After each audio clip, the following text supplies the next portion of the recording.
My guest today is longtime friend Larry Lindsey, one of the greatest economic minds in our country.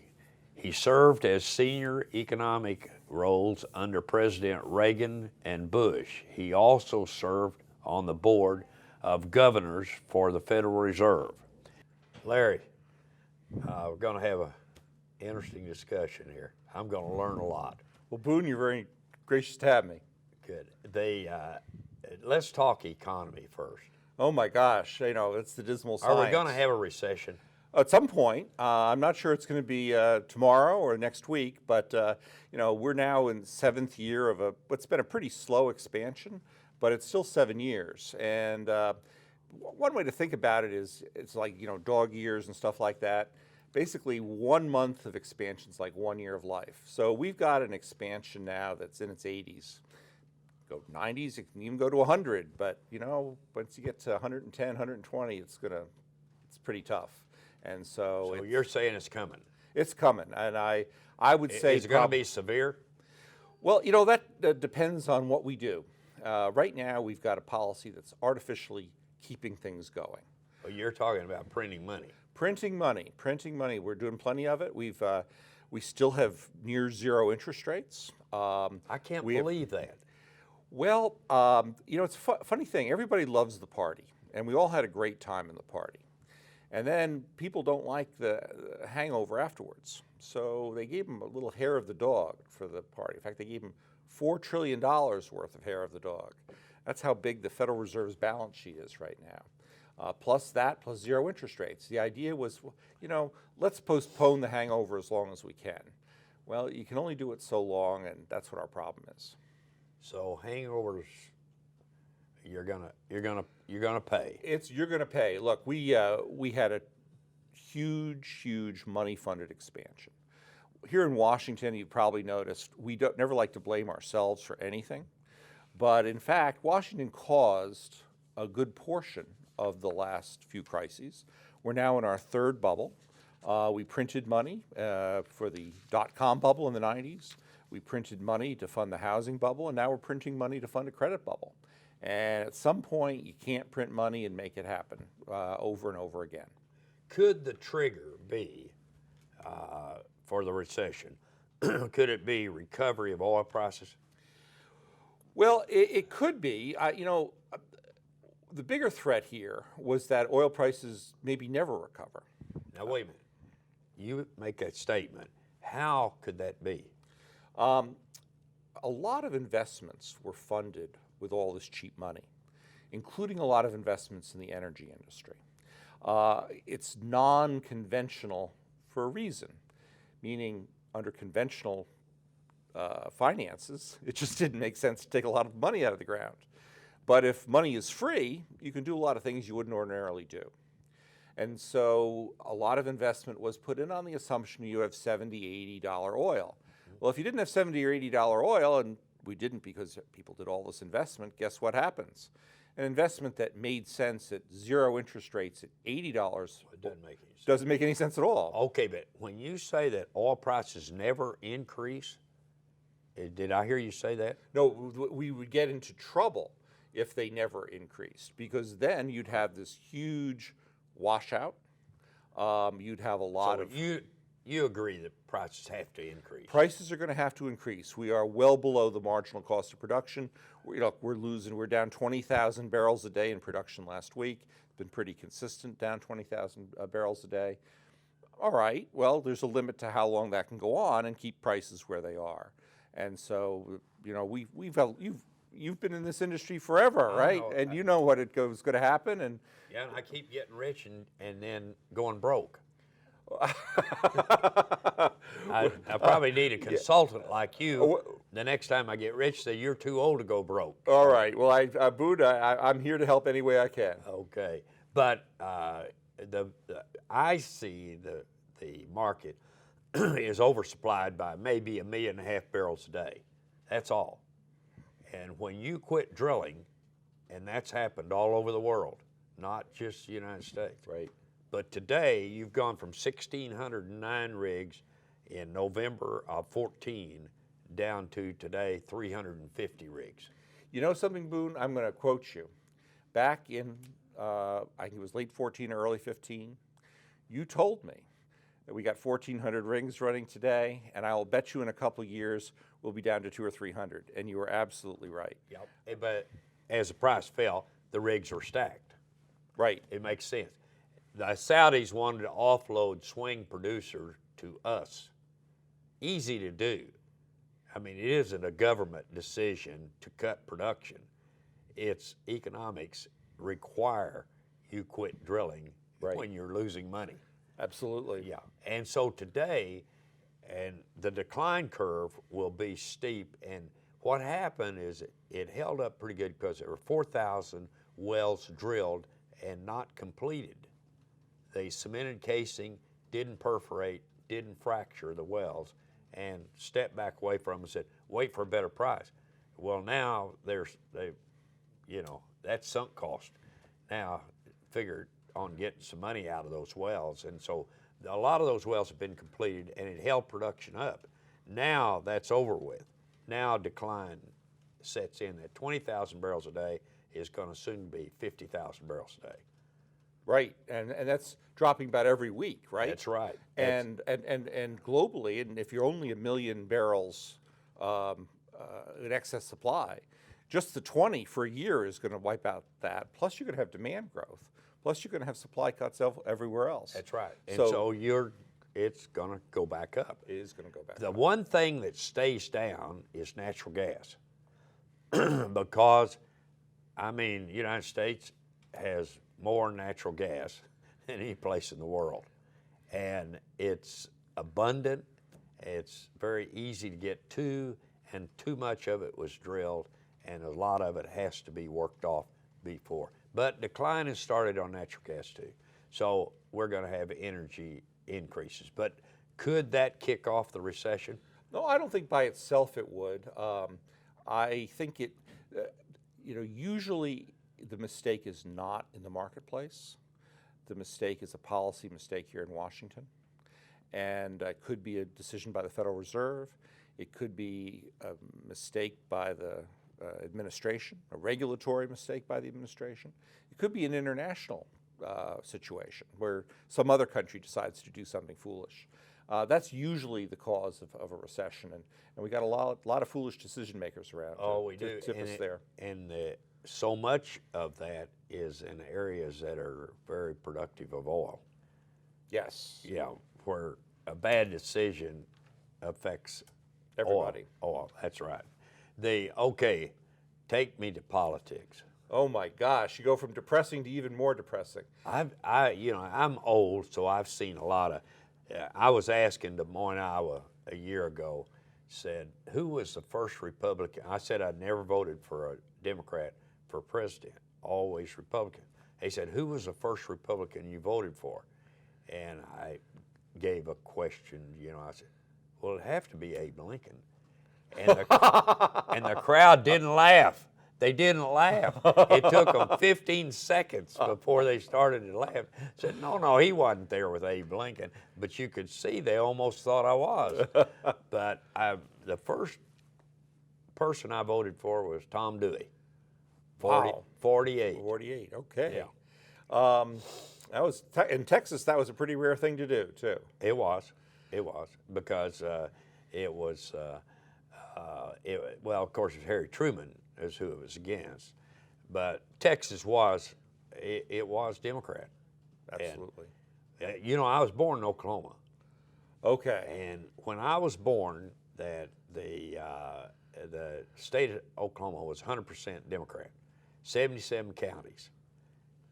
Last presidential election, 77 counties went Republican. Wow. In Oklahoma. Wow.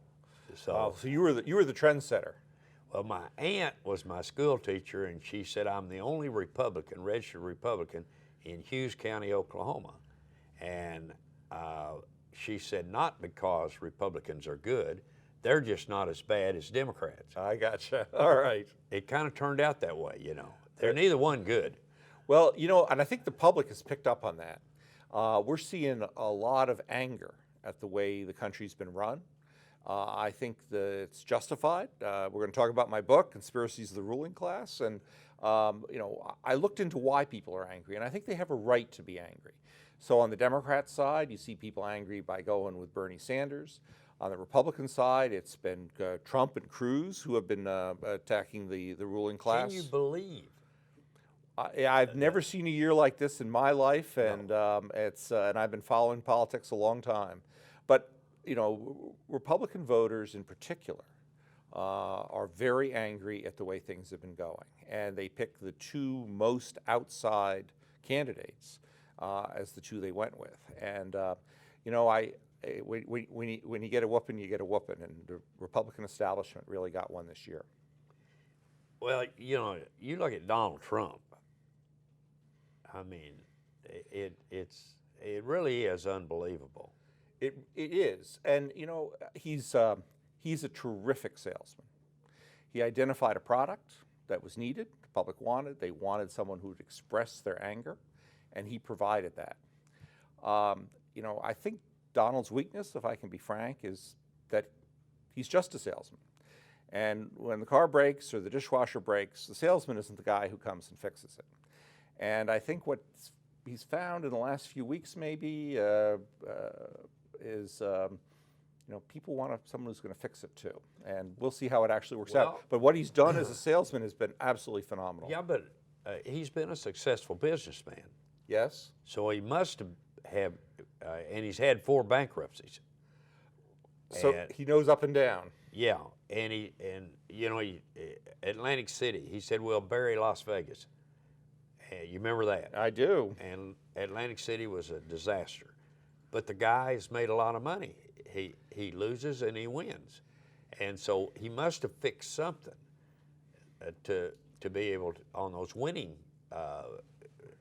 junkets that he's been on. So if he's been bankrupt 4 times and recovered 4 times, I would say he's batting 500. And, maybe I've been in Washington too long. In fact, I know I've been in Washington too long.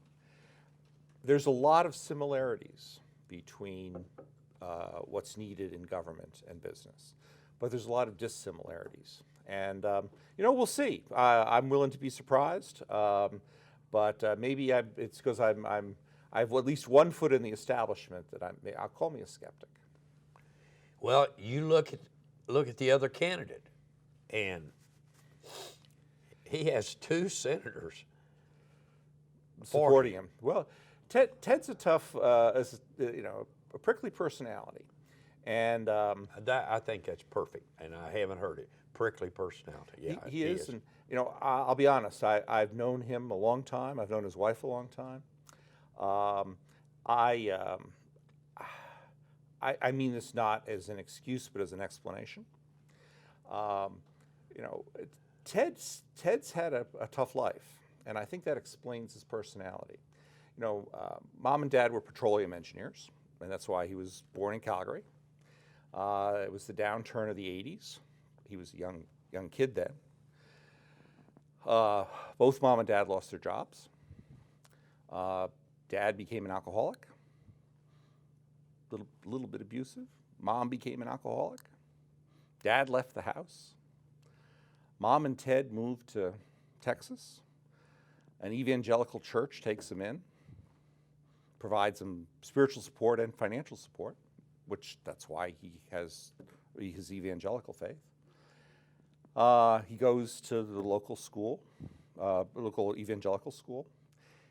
Smart guy. He ends up at Princeton from there. Okay, now I went to the Ivy League. I'll admit it, but Princeton is about the most snobbish Ivy League school there is, and they look down at Ted.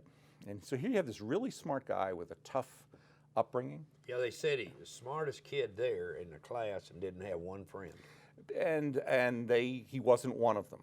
And I think you look at Ted, and the same thing happened at Harvard Law, where he was considered one of the brightest people ever go to Harvard Law. He, by the way, was national debate champion, things like that. And I think that kind of explains it. Again, if you're that bright and yet people look down on you, you're going to develop a pretty tough. I think of him as a little bit like a lobster. He's got a really tough exterior, and I understand why he's got that tough exterior. Can he? I see him as extremely narrow and not have much flexibility in dealing with people. Is that fixable? I think it's modifiable, but as somebody who thinks Washington needs a lesson, you get a really smart guy in there who really doesn't like the establishment. He's gonna change things, and so I guess that's my view. Well, that's what you want. I mean, that's where I am. Yeah, the other day, I'm talking to Carl Icahn, and Carl and I are old friends, and he said, "Look, Boone, you want change, I want change," and he said, "Trump can give us change." Said, "I can tell you, he can give you change." And I said, "What about Cruz?" And he said, "Well, he may be able to too," but he said that Trump is a cinch for change. Right. And you may not like the change, so get ready. And so we're saying kind of the same thing. They have similarities from a standpoint. They're going to change something. They are going to change something, and we also agree the country needs changing. We have not been run well. People have a right to be angry, and I just hope that they go that way and we get an agent of change in November. Well, I'm telling you, I can't believe there's still 6 months of this before we get to November. It's been an exciting year. It has been. And all right, I want to talk to you about your book. All right. Because it's a great book. Thanks. Conspiracy of the Ruling Class. And last September, I was, as you know, we cover both economics and politics, and I was watching this phenomenon of anger, and I decided I'd start researching it and figure out why it's happening. In part because I think a lot of people in the establishment don't understand it, need to know why it's going on that way. And that's produced the book. It came out. It debuted as number 8 on the bestseller list, which That's pretty good. That's pretty good. I'm very happy with that result. Moving on up. I'm moving on up. What I discovered is that folks out there have every right to be angry. The guys who are in power now have basically turned the Constitution on its head, have taken power that the Founding Fathers never gave them, and they're taking plenty of resources in the form of taxes, and they're doing a lousy job with the stuff they've taken. Inequality's gotten worse. Our roads are 2/3 more expensive than our driveways. Our education is top of the charts in cost, bottom of the charts in terms of output. And so I do think people are right to be angry. We need better results, and time to have them. But this administration has moved you faster to the problem. I mean, to me it has. Now, I'm a geologist, not an economist. So. Well, but it comes down to a little bit of common sense. Inequality's gotten worse under Barack Obama than it did under George Bush. It got worse under Bill Clinton than it did under Ronald Reagan. And you say, why can that be? Because they talk about it so much. Well, the fact is you can't solve an inequality problem when you don't have people working. 2/3 of all the families in America that have been added under Barack Obama have zero workers in them. 2/3 of them. How are you going to solve inequality when 2/3 of the families have 0 workers? Obama will go down as the first president in which the number of 2-earner families actually went down. First president in history to do that. In that kind of situation, you're digging the hole deeper. Do you think they know what's happened to them? Well, one of the characteristics of the ruling class is they think they know best. We define them with 3 things you tell someone's in the ruling class. No, I'm saying, do you think those that lost know they went down during those periods? I don't think so. No, one of the reasons I'm putting out the book is a lot of facts don't percolate into the public domain. And part of it is the ruling class thinks they know best. That's one of their characteristics. They think most of us do not know how to run our lives well.